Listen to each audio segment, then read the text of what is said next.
Nokia 8.1. It is the latest mid-range flagship device from Nokia, and we will be taking a look at it and we will be seeing and comparing it to the older beast, the Nokia 8, and watching it if it is comparable to the Nokia 8 or is it any better than the Nokia 8. So stay tuned till the end of the video. Taking trips cause I never tripped on what they said. If you speaking from your heart, naysayers gon' aim for your head. Quality. So the Nokia 8.1 is made from glass at its back, and it is also blended with a metallic frame. The aluminum frame does not only provide it strength but also provides a really premium feel to it, and it looks and feels very nice in the hand. Also, you're getting 6.1 inches of display on the front, which is an IPS LCD panel and not the AMOLED panel. But the main thing about this panel is that this panel is HDR10 compliant, which means that you're going to enjoy HDR technology in your display and you're going to get really high dynamic range colors and really good contrast ratio. It's also made reasonably light, and it is really good device for holding in hand, and it also provides a premium feel in the hand. So after talking about the display and the build quality of the device, we must talk about the battery, as it is the most important component of any device to keep it running. It provides a 3500 milliamp hours of battery, which will keep you all day long without any charge or problems. In my test stage, it provided like 6.5 hours of screen on time with the Android Pie and adaptive battery turned on, and also you are getting the fast charging capabilities. You're getting the 18-watt fast charging capabilities, which is really fast for a mid-range flagship device.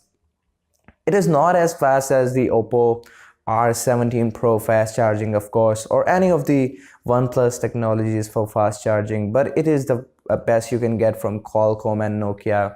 It is reasonably really good for its price. So after battery, let's talk about the camera. The camera on the Nokia 8 was a bit terrible if we compare it to some of the other flagship devices.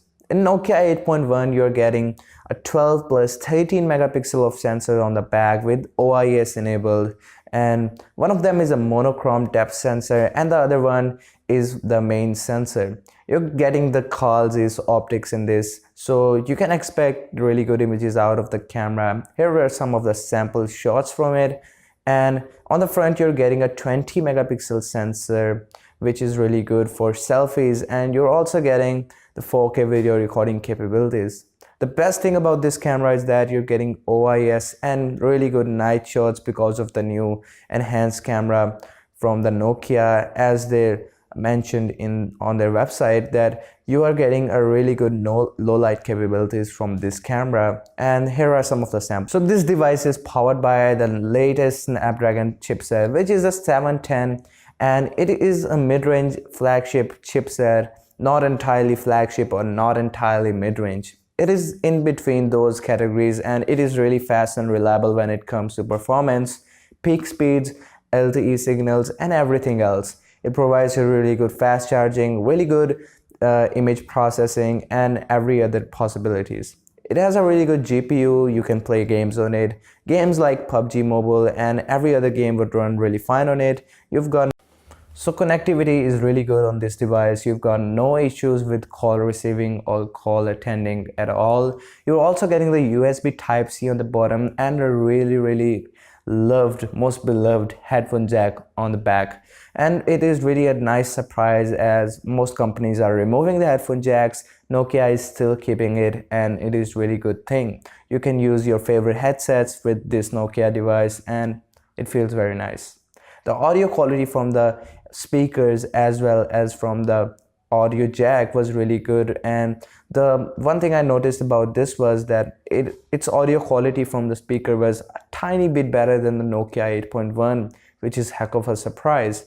And when it comes to display, the display quality was not too better than the Nokia 8 and not too bad. It was in between, and it was kind of better than the Nokia 8 because of the HDR10 compliant, but it is not a 2K panel. It is just a 1080p panel. And so let's talk about the software of the Nokia 8.1. As always, the Nokia was aiming for the stock Android version, and this time around they've got the Android One stock Android version for the Nokia 8.1, and out of the box it comes with the Android Pie, the latest version of Android, which is really a good thing. Also, you're going to get the monthly security patches and everything else you want to get in your device. You're also getting the really stock Android version, but here is the thing about the stock Android, that the customizabilities are really good, but you're not getting all the features of custom ROMs of Samsung, Huawei, or other manufacturers. That was it for the video. Hope you guys liked my review of the Nokia 8.1. Subscribe to Team AA for more tech videos like this. This is Arilson and I'm signing out. Peace out.